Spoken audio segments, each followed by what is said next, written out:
Hello and welcome to Study with Sudhir, your digital classroom. I'm TS Sudhir. We've already discussed the part 1 of the history and civics paper for class 10 students. We've also discussed the 3 questions that came in civics. Pretty easy paper. Now let's come to the 5 questions of the history portion of what came in the examination paper. Not too tricky except for 2 googlies, and we'll come to that in just a while.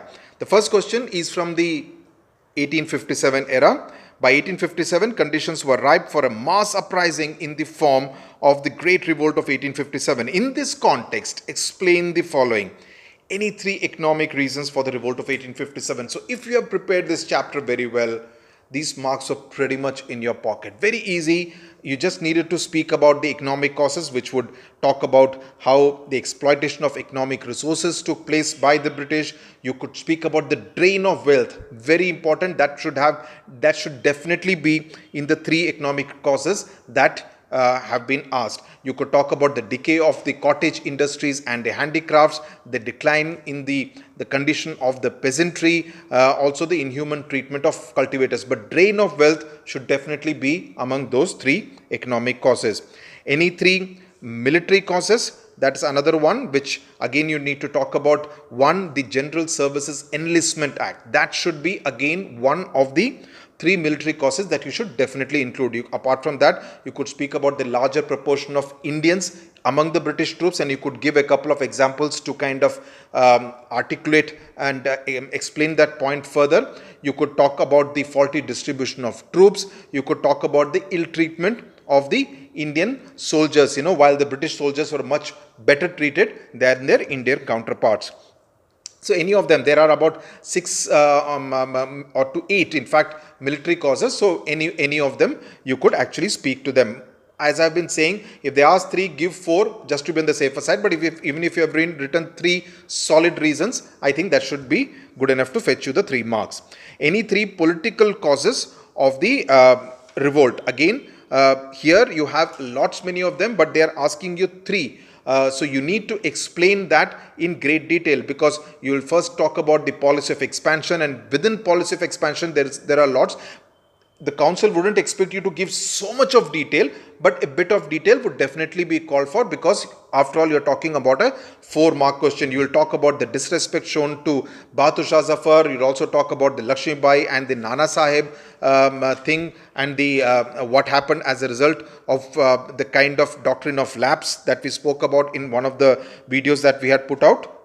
And also the absentee sovereignty of the British. But anyway, they've asked for 3 political reasons. There is a lot to write about. So if you have written the keywords, underlined the keywords, given subheadings, I think this 3 marks should pretty much be yours for the taking.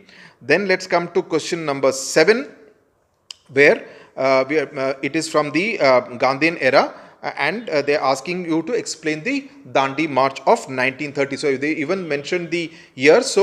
But in order to impress the examiner, it would only be fair that you also talk about the date on which Gandhiji started off on his Dandi March, when he reached Dandi, what did he do, what was the whole purpose of defying the salt laws, what did he hope to achieve by that, and what did it lead to. That all you need to speak about, what did essentially do as a result of the Dandi March. State any 3 reasons for the launching of the Quit India movement. Now, this is the tricky part. Now, why do I say that? Because when I look at your syllabus, right, there are only 2 causes mentioned. One is the failure of the Cripps mission, which is there in detail, and I'm sure all of you would have written about it. The second is the Japanese threat, that there was this looming Japanese threat over India at that point in time, and India felt that because of Britain being here, they were becoming the indirect casualty. What would be the 3rd reason? In one of my revision papers, in fact the first one, I had mentioned about the August offer, which happened in 1940. If you'll go back to your textbook, you will find that these are the events that led to the Quit India movement. Okay, the events. Here they're asking you 3 reasons. In your syllabus, yes, ideally it's Cripps mission and the Japanese threat. Now, what would you have done? Now, would the council say that we will give the 3rd grace mark even to those who have mentioned only 2? Or would they have expected that since August offer and the resignation of the Congress ministries were the two events that led to the launching of the Quit India movement in 1942, would they expect that the students should have written at least one of them? We don't know. It is for the council to decide. But for students who had kind of studied the events in detail, including the August offer, it would obviously help them, right? But even if you have written the resignation of the Congress ministries as one of the reasons which kind of led to the launching, because remember, 1942 August offer happened in 1940, the Congress rejecting the August offer as well as the Muslim League also rejecting the August offer, right, as one of the reasons which led to the Quit India movement, or the resignation of the Congress ministry in many states. That is again something which could also be listed as a reason which led to, it's an event, but it's also, there's a thin dividing line between an event and a reason, was one of the reasons which led to the Quit India movement. So one student wrote that nothing came from the first revision video I had done. This is specifically for you. Sorry to say that, but I sometimes feel that students should learn to be a little humble. Humility always pays. There is no need to kind of show that, you are superior to the other person. I never said that I'm always right, right? No one, in fact, in this world is always right. Each one of us makes mistakes. The best thing is to say, okay, I made a mistake and move on, right? Say sorry and move on. Where is the need for any student to try and act smart and throw barbs, right? Absolutely unnecessary is what I feel. Anyway, I just wanted to say that because it kind of hurts. And there have been many students who have done that in the recent past. I've ignored a lot of them except people who abuse. But when students who I know come from very good families resort to shooting of barbs, unnecessary jibes, it's hurtful. It doesn't upset me, but it hurts. Because here I am only trying to help you out. I'm not trying to replace any of your teachers. All your school teachers are much better than me. Trust me, each one of them is much better than me. They're all trained teachers. Okay. I bring a lot of my experience which I've gained over the last 27 years as a journalist into this, and that's how I kind of teach. My style of teaching is very different from the kind of teaching that your teachers do in school. I'm not trying to replace them. I'm only trying to help you probably just put it in a more organized manner because my mind works in an organized manner. That's all, right? One of the students, and let me just digress for a moment. One of the students asked me, I wouldn't want to name any of them, कि दिन में कितना कमा लेते हो? I just want to say one thing. If I really wanted to earn, no, I wouldn't be here.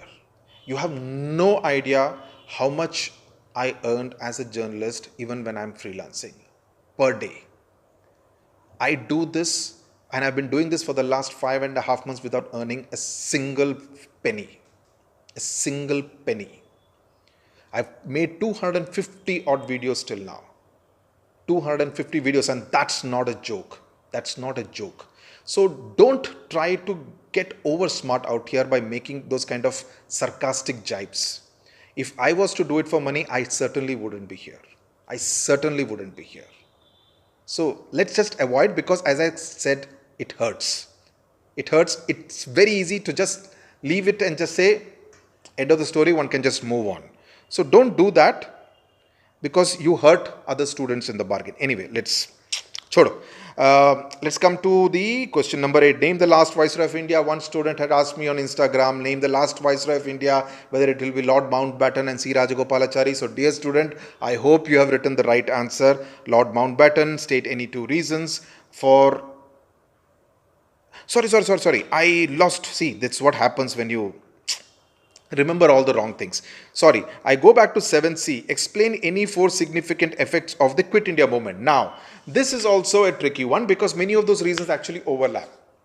What will be the 4 reasons that you would write? So you would talk about the fact that the Quit India movement, it demonstrated the depth of nationalist feeling. It made independence of India as the only agenda of the national movement. It proved that there could not be any more retreat in the future. It kind of established someone like Jayaprakash Narayan as a major heroic figure of the Indian national movement. He almost became a legendary figure.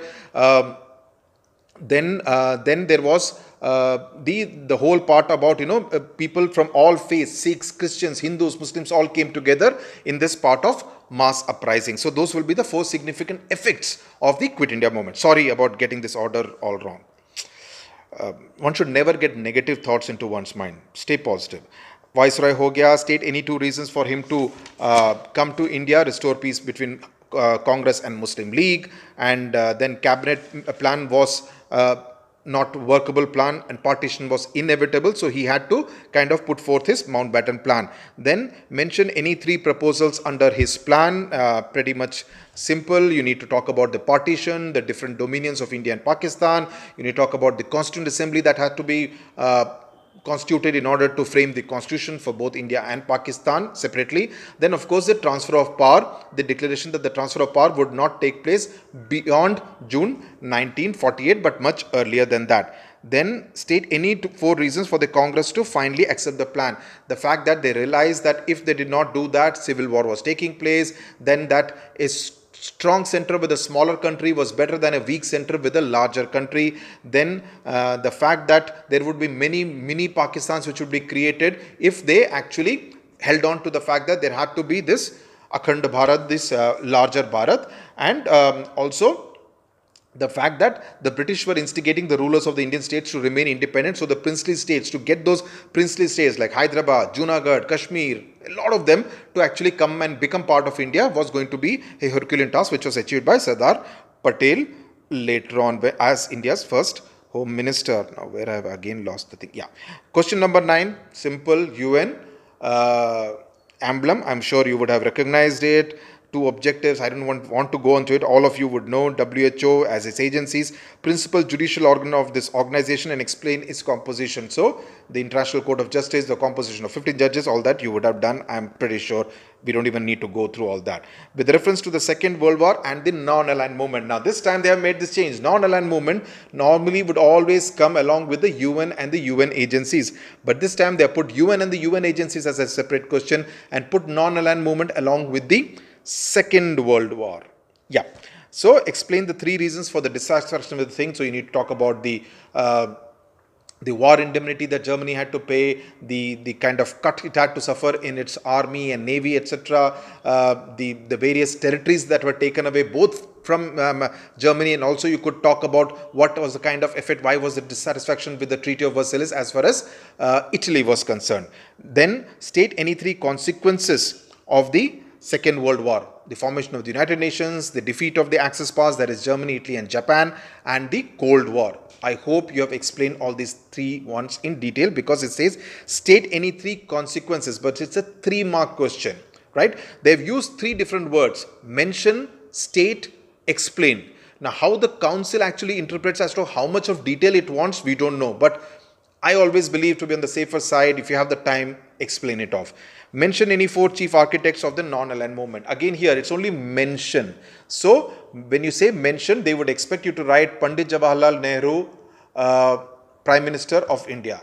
Some of you may come back to me and say that we have not written Pandit. Perfectly all right. Jawaharlal Nehru is also okay. Then Marshal Tito and Jamal Nasir, and you have to write 4. So you could have mentioned King Mahendra Bikram Shah of Nepal. You could mention Sukarno of Indonesia. There are 4 more. You could write any 2 of them or any one of them. That's perfectly all right. So that's as far as the history paper is concerned. Pretty easy paper. I'm very happy that all of you have done well. So now get set for physics. I've already posted one video, a fantastic interview with the head of Department of Physics of Hyderabad Public School, Shailaja ma'am. She gives some very good tips for you, how you should approach the paper, what you should do, whether you can attempt an extra question, how you should attempt the numericals, everything, and the careless mistakes that you should avoid. So listen to that interview. You would find it very, very useful. There will be another interview which I would publish early tomorrow morning. So look forward to that and hope you do physics pretty well. I don't have physics chapters here because I don't teach physics. You could look at Physics Wala, who is really very good. There are 3 videos essentially. One, of course, is the old video which Tejaswini had posted based on her experience of doing physics, in which she scored in the high 90s. You could look at that on what her experience from a student's perspective, and there will be these 2 videos from teacher's perspective. One of them is already there, up there on Study with Sudhir. So thank you very much for watching. Have fun and work hard. Okay, bye-bye.